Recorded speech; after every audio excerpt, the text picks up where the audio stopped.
ಸರಿ, ಆ ಶಾಂತಮ್ಮನ್ನ ಈ ಮನೆಯಿಂದ ಓಡ್ಸೋಣ ಅಂದ್ರೆ ಆಗ್ತಾ ಇಲ್ವಲ್ಲ. ಈ ಮನೆಯಿಂದ ಏನು ಮೊದಲು ಈ ಮನೆ ಅಡುಗೆ ಮನೆಯಿಂದ ಅವಳನ್ನ ಓಡಿಸ್ಬೇಕು. ಈ ಮನೆ ಸೇರಿದ್ಮೇಲೆ ನನ್ನ ಬದುಕು ಚಿನ್ನ ಆಗುತ್ತೆ ಅನ್ಕೊಂಡೆ, ಆದ್ರೆ ಇಲ್ಲಿ ಒಂದು ತಾನ್ನಾನು ಸಿಗ್ತಾ ಇಲ್ವಲ್ಲ. ನಾನು ಅಡುಗೆ ಮನೆ ಕೆಲಸ ಮಾಡಿದ್ರು ಇವ್ರನ್ನ ಸಂಭ್ರಮ ಪಡಿಸೋಣ ಅಂದ್ರೆ ನನಗೆ ಅಡುಗೆ ಕೆಲಸನೇ ಬರಲ್ವಲ್ಲ.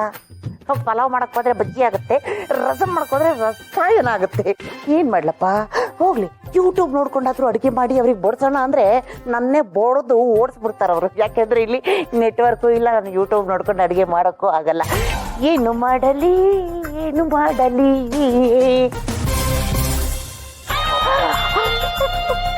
ನನ್ನ ಅಸ್ತ್ರ ನನ್ನ ಶಸ್ತ್ರ ಎಲ್ಲ ನನ್ನ ಕಣ್ಣು ಮುಂದೆ ಇರ್ಬೇಕಾದ್ರೆ ಏನಾಗಿದೆ ಕಾಣ್ತು ನಿನಗೆ? ಏನಾಗಿದೆ? ಇವನನ್ನೇ ಬಳಸ್ಕೊಂಡು ಆ ಶಾಂತಮ್ಮನ್ನ ಈ ಮನೆಯಿಂದ ಹೊರಗ ಅಟ್ಟಿ ನನ್ನೆಲ್ಲ ಕೆಲ್ಸಗಳನ್ನ ಮುಗಿಸ್ಕೋತೀನಿ. ಬಾ ರಾಜ ಬಾ.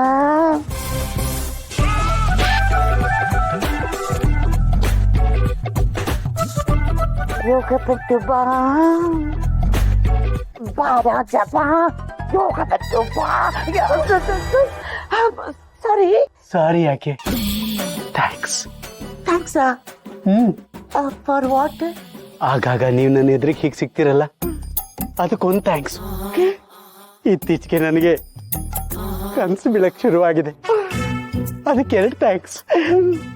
ಆ ಕನಸಲ್ಲಿ ನೀವು ಬರ್ತಿರಲ್ಲ, ಅದಕ್ಕೆ 3 ಥ್ಯಾಂಕ್ಸ್.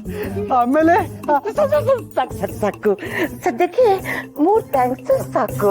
ಮಿಕ್ಕಿದ ಥ್ಯಾಂಕ್ಸ್ಗಳನ್ನ ನಿಧಾನ ಕೊಡುವಂತ. ನೀವು ತುಂಬಾ ಚೆನ್ನಾಗಿ ಮಾತಾಡ್ತೀರಾ. ರಿಯಲಿ? ನೀವು ಅಷ್ಟೇ ತುಂಬಾ ಚೆನ್ನಾಗಿ ಕೇಳಿಸ್ಕೊತೀರಾ.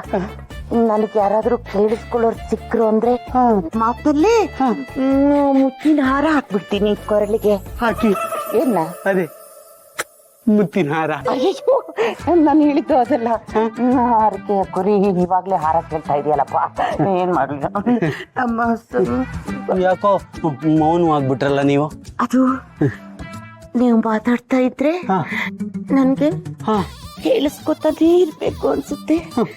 ಕೇಳಿಸ್ಕೊಂಡ್ರೆ ಮೈ ಮರ್ತು ಹೋಗ್ಬಿಡ್ತೀನಿ. ನನಗೂ ಹಾಗೆ ಅನ್ಸುತ್ತೆ, ನಿಮ್ ಹತ್ರ ಮಾತಾಡ್ತಾನೇ ಇರ್ಬೇಕು ಅಂತ. ಆದ್ರೆ ನೀವು ಫ್ರೀನೇ ಇರಲ್ವಲ್ಲ. ಇದೀರಲ್ಲ ಈಗ. ನಮ್ಮ ಆಫೀಸರು ಬ್ಯುಸಿ ಆಗಿದ್ದಾಗೆಲ್ಲ ನಾನು ಫ್ರೀನೇ. ಮಾತಾಡಿ, ಕುತ್ಕೊಂಡು ಮಾತಾಡೋದ?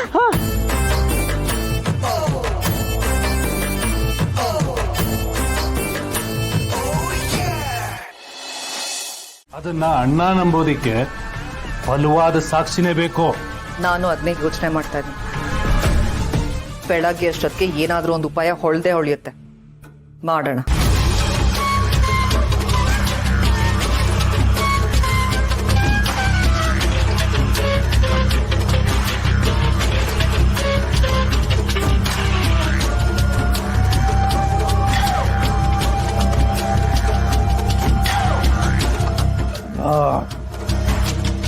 ಅಪ್ಪ ದೇವ್ರೆ, ಈ ಹೆಂಗಸನ್ನ ಅದು ಏನು ಅಂತ ಸೃಷ್ಟಿ ಮಾಡ್ಬಿಟ್ಟಿಯಪ್ಪ. ಏನೋ ಮನ್ಸಿಗೆ ಅನ್ಸ್ತದೆ, ಇವಳ ಮನ್ಸನ್ನ ಇವಳೇ ಅರ್ಥ ಮಾಡ್ಕೊಳಕ್ಕಾಗಲ್ಲ, ಇನ್ನು ಬೇರೆಯವ್ರು ಹೇಗೆ ಅರ್ಥ ಮಾಡ್ಕೊಳಕ್ಕಾಗುತ್ತೆ? ಅದರಲ್ಲೂ ಈ ಹೆಣ್ಮಕ್ಳು ಮನಸ್ಸು ಇವತ್ತಿದ್ದಂಗೆ ನಾಳೆ ಇರಲ್ಲ. ಹೆಣ್ಮಕ್ಳು ಮನಸ್ಸನ್ನ, ಹೆಣ್ಮಕ್ಳು ಮಾತನ್ನ ಅರ್ಥ ಮಾಡ್ಕೊಳ್ಳೋದಕ್ಕಿಂತ ಮತ್ತಲ್ಲಿ ಮಲ್ಕೊಳ್ಳೋದೇ ವಾಸಿ.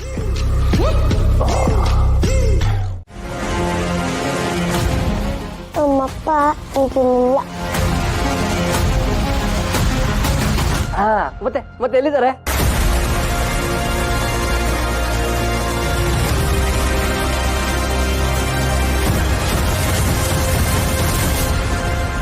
ಅಲ್ಲಿದ್ದಾರೆ.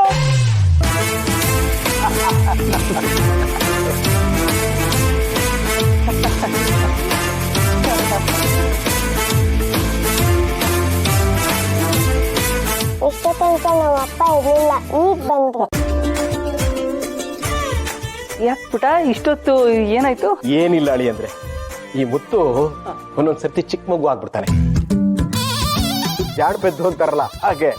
ಅದೇನೋ ಹೇಳ್ತೀನಿ, ಗಟ್ಟಿ ಮನ್ಸು ಮಾಡ್ಕೊಳ್ಳಿ, ಹಾಗೆ ಹೀಗೆ ಅಂತೆಲ್ಲ ಹೇಳಿ ಈ ಮಗು ಜೊತೆ ನಿಮ್ಮಪ್ಪ ಎಲ್ಲಿದ್ದಾರೆ ಹೇಗಿದ್ದಾರೆ ಅಂತ ಕಣ್ಣ ಮುಚ್ಚಾಲೆ ಆಟ ಆಡ್ತಿದ್ದಾನೆ. ನನ್ನ ಮಗಳು ಅಂಜಲಿ ಚಿಕ್ಕ ಮಗು ಆಗಿದ್ದಾಗ ಅವಳ ಜೊತೆ ಹೀಗೆ ಆಟ ಆಡ್ತಿದ್ದ. ಈಗ ಅವಳ ಮಗು ಜೊತೆ ಆಡ್ತಿದ್ದಾನೆ ಅಷ್ಟೇ. ಅಲ್ಲ ತಲೆವರೇ, ನಾನು ಏನು ಹೇಳಕೊಟ್ಟೆ ಅಂದ್ರೆ ನೀವೇನು ಹೇಳೋದೇ ಬೇಡ. ಇವಾಗ ಯಜಮಾನ್ರು ಹೇಳಿದ್ರಲ್ಲ, ಗೊತ್ತಾಗೋಯ್ತು ನನಗೆ. ನೀವು ಮಕ್ಳ ಜೊತೆ ಆಟ ಆಡ್ತಾ ಮಗುನೇ ಆಗ್ಬಿಡ್ತೀರ ನೋಡಿ. ಸರ್, ನೀನ್ ನಿಜವಾದ ಹೆಸರೇನು? ಇದೇನು ಮೇಡಮ್ ಹಿಂಗೆ ಕೇಳ್ತಾ ಇದ್ದೀರಾ? ನಿಮ್ಮ ಮನೆ ಅಳಿಯನ ಹೆಸರೇ ನಿಮ್ಗೆ ಗೊತ್ತಿಲ್ವಾ? ನನ್ನ ಹೆಸರು ದೀಪಕ್. ಸುಳ್ಳು. ನೀನ್ ದೀಪಕ್ ಅಲ್ಲ. ಸುಳ್ಳು ಅಂತ ನೀವು ಅಂದ್ಕೊಂಡಿದ್ದೀರಾ, ಆದರೆ ಸತ್ಯ ಏನು ಅಂತ ನನಗೆ ಗೊತ್ತು. ನಿಮಗೆ ಸತ್ಯ ಗೊತ್ತಿದೆಯೋ ಇಲ್ವೋ ಅಂತ ನನಗೆ ಗೊತ್ತಿಲ್ಲ. ಆದರೆ ನಿಮಗೆ ಗೊತ್ತಿರೋ ಸತ್ಯನೇ ಬೇರೆ, ನನಗೆ ಗೊತ್ತಿರೋ ಸತ್ಯನೇ ಬೇರೆ. ಸುಳ್ಳನ್ನ ಸತ್ಯ ಅಂತ, ಸತ್ಯನ ಸುಳ್ಳು ಅಂತ ಪ್ರೂವ್ ಮಾಡೋದಕ್ಕಾಗಲ್ಲ. ಆ ಭಗವಂತ ಕಾಲಕ್ಕೆ ತಕ್ಕಂಗೆ ಆಟ ಆಡಿಸ್ತಾನೆ, ಅದೇ ಸತ್ಯ. ನಮಗೆ ಜೀವನ ಎಲ್ಲ ಗೊತ್ತಿದೆ ಅಂತ ಅನ್ಕೋತೀವಲ್ಲ, ಅದು ಸುಳ್ಳು ಅಲ್ವಾ ಮೇಡಮ್? ಕನ್ಫ್ಯೂಷನ್ ಮಾಡ್ಬೇಡ. ನಾನ್ ಕೇಳಿದ ಕ್ವೆಶನ್ಸಿಗೆ ಮಾತ್ರ ಉತ್ತರ ಕೊಡು. ಕೇಳಿ ಮೇಡಮ್, ಫಟ್ ಫಟ್ ಅಂತ ಉತ್ತರ ಕೊಡ್ತೀನಿ. ಇಷ್ಟು ವರ್ಷ ಎಲ್ಲಿದ್ದೆ? ನಾನು ಮುಂಬೈಲಿದ್ದೆ. ಏನ್ ಮಾಡ್ತಾ ಇದ್ದೆ? ಬಿಸ್ನೆಸ್ ಮಾಡ್ತಾ ಇದ್ದೆ. ಮತ್ ಇಷ್ಟ ದಿನ ಯಾಕೆ ಈ ಮನೆಗ್ ಬರ್ಲಿಲ್ಲ? ನಾನು ಕೆಲ್ಸದ ಮೇಲೆ ಫಾರಿನ್ ಹೋಗಿದ್ದೆ. ಇವಾಗ ಯಾಕೆ ಬಂದಿದ್ಯಾ? ಈಗ ನನಗೆ ನನ್ನ ಹೆಂಡತಿ ನೋಡ್ಬೇಕನ್ಸ್ತು, ಅದಕ್ಕೆ ಬಂದೆ. ನನ್ನ ಮಗಳಿಗೆ ಅವ್ರ ತಾಯಿನ ನೋಡ್ಬೇಕನ್ಸ್ತು, ಅದಕ್ಕೆ ಬಂದೆ. ನೀನ್ ದೀಪಕ್ ಅಲ್ಲ ಅಂತ ನಂಗೆ ಚೆನ್ನಾಗಿ ಗೊತ್ತಿದೆ. ನಿಮಗೆ ಗೊತ್ತಿರೋದೆಲ್ಲ ಸತ್ಯ ಅಲ್ಲ ಅಂತಲೂ ನನಗೆ ಗೊತ್ತು. ಓ, ಹಾಗಾದ್ರೆ ಎಲ್ಲ ತುಂಬಾ ಚೆನ್ನಾಗಿ ಪ್ರಾಕ್ಟೀಸ್ ಮಾಡ್ಕೊಂಡೇ ಬಂದಿದ್ಯಾ? ಮೇಡಮ್, ಈಗ ಕೋಗಿಲೆ ಹತ್ರ ಹೋಗಿ ನೀನು ಕಾಗೆ ಅಂತಿದ್ರೆ ಅದು ಏನು ಹೇಳುತ್ತೆ ಮೇಡಮ್?